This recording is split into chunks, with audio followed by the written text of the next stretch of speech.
Alinagar bridge আমাদের সরকার তৈরি করেছে রায়পুর জিপিতে, যার ফলে উপকৃত হয়েছে প্রায় 20,000 মানুষ। রাধানগর ঘাট ব্রিজ প্রায় 200 মিটার দীর্ঘ, 14 কোটি টাকা খরচা করে নদিয়া আর মুর্শিদাবাদকে যুক্ত করেছে, যার ফলে 1 লক্ষের বেশি মানুষ উপকৃত হয়েছে। টুঙ্গি ব্রিজ বালি 1 নম্বর জিপিতে 7.5 কোটি টাকা খরচ করা হয়েছে। আমতলা গ্রামীণ হাসপাতাল নতুন ভবন ইতিমধ্যেই তৈরি হচ্ছে। মধুপুর জিপিতে গান্ধাহারি পুলিশ ক্যাম্পে নতুন ভবন সম্পন্ন হয়েছে। পিডব্লিউডির অধীনে 12টি বাস ধারণ ক্ষমতা সম্পন্ন আমতলা বাস টার্মিনাস তৈরি হয়েছে।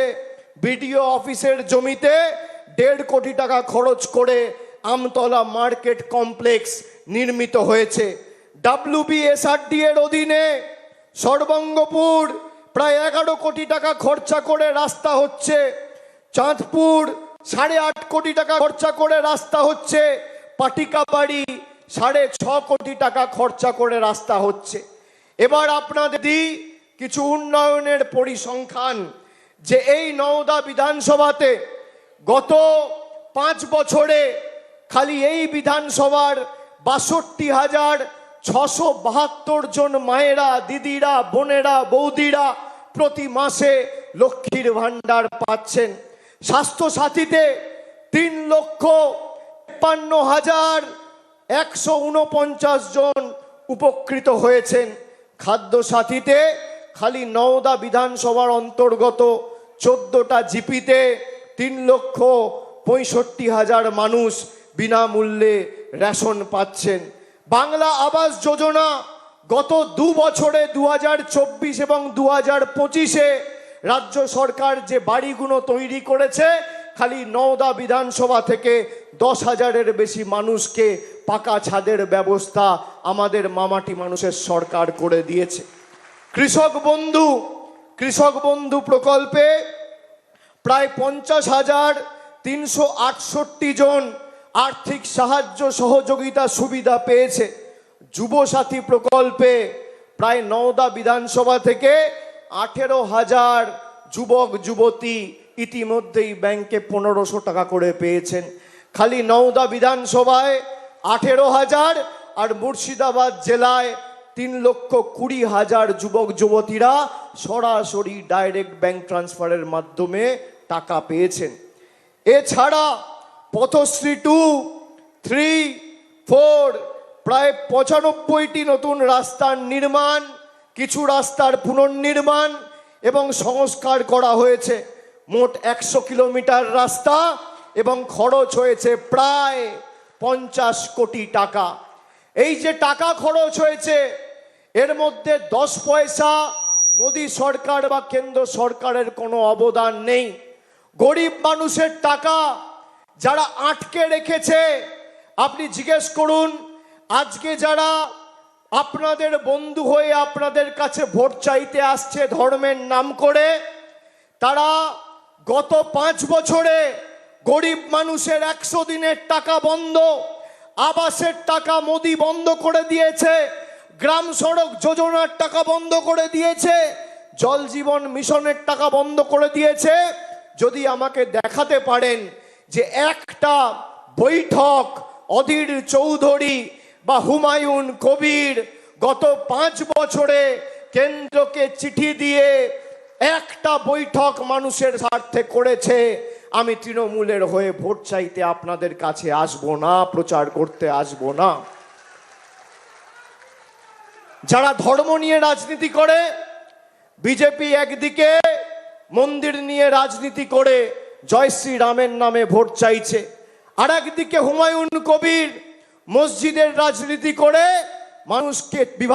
মানুষকে বিভ্রান্ত করে ধর্মের নামে ভোট চাইছে।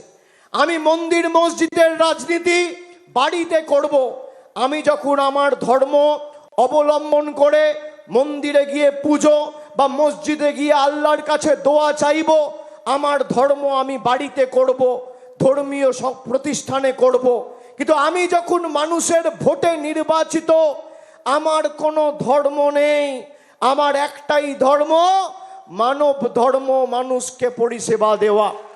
আপনি বলুন তো, যারা মন্দিরের নামে আর মসজিদের নামে ভোট চায়, এদের থেকে বড় রাজনৈতিকভাবে দেউলিয়া এলিমেন্ট আর কি আছে? কে আছে? আর হঠাৎ করে তার মনে হলো বাবরি মসজিদ করতে হবে মুর্শিদাবাদে। বাবরি মসজিদ কবে ভাঙা হয়েছিল? 1992 সালে। প্রায় 27 বছর পরে সে বিজেপিতে গিয়ে যোগদান দিয়ে 2019-এ বিজেপির প্রার্থী হলো। তখন তার বোধোদয় হলো না যে বাবরি মসজিদ করতে হবে। যারা বাবরি মসজিদ ভেঙেছিল, এই হুমায়ুন কবির তাদের সাথে হাত মিলিয়েছে। এদেরকে একটা ভোটও দেওয়া মানে পরোক্ষভাবে বিজেপি এবং মোদিকে ভোট দেওয়া, এটা মাথায় রাখতে হবে। তৃণমূলের কিছু লোকেরা আছে, বিশেষ করে অনেকে আছে, যারা অনেক ব্যঙ্গ বিদ্রুপ করে গত ডিসেম্বর মাসে যখন বাবরি মসজিদ করেছিল, ভিত্তিপ্রস্তর স্থাপন করেছিল, তখন বলেছিল কেন বাবরি মসজিদ করবে না, হুমায়ুন কবিরের পক্ষ নিয়ে সওয়াল করেছিল। গত 2 মাসে হুমায়ুন বাবুর চাল চলন, মুখের ভাষা, মানুষের প্রতি ব্যবহার দেখে তারাও বুঝতে পেরেছে হুমায়ুনকে সমর্থন করা আর মুর্শিদাবাদ জেলায় খাল কেটে কুমির আনা এক। যদি কোনোভাবে কেউ সমর্থন করেন, আমি আপনাদের কথা দিয়ে যাচ্ছি, যারা জার্সি পরে আছেন, যে জার্সি পরে আছেন, সে জার্সি পরে সে দলের হয়ে খেলুন। অন্য দলের হয়ে খেলতে গেলে 1 মাস পর লাল কার্ড দেখিয়ে মাঠের বাইরে করে দেবে, কিন্তু বাকি জামার জীবনটা আর মাঠে ঢুকতে পারবেন না। যে দলের জার্সি পরে আছেন সে দলের হয়ে খেলুন, মাঠে নামুন। যদি এ দলের জার্সি পরে ও দলের হয়ে কাজ করেন, তৃণমূল জিতবে নিয়ে কোনো সংশয় নেই। ব্যবধানটা 60,000 70,000 করতে হবে। আর যদি, আমার তো সবার উপর নজর আছে, যদি কেউ ভাবে বিশৃঙ্খলা করব দলকে চাপে রাখার জন্য, আপনাদের কিন্তু দল ক্ষমা করবে না। আমি সবাইকে ওয়ার্নিং দিয়ে যাচ্ছি। আমার ব্যক্তিগতভাবে পছন্দ অপছন্দর ব্যাপার নয়। আমি হাবিবকে বলেছি, ব্লক যেমন দায়িত্ব নিয়ে হাবিব করত, ব্লক দায়িত্ব নিয়ে হাবিবই করবে।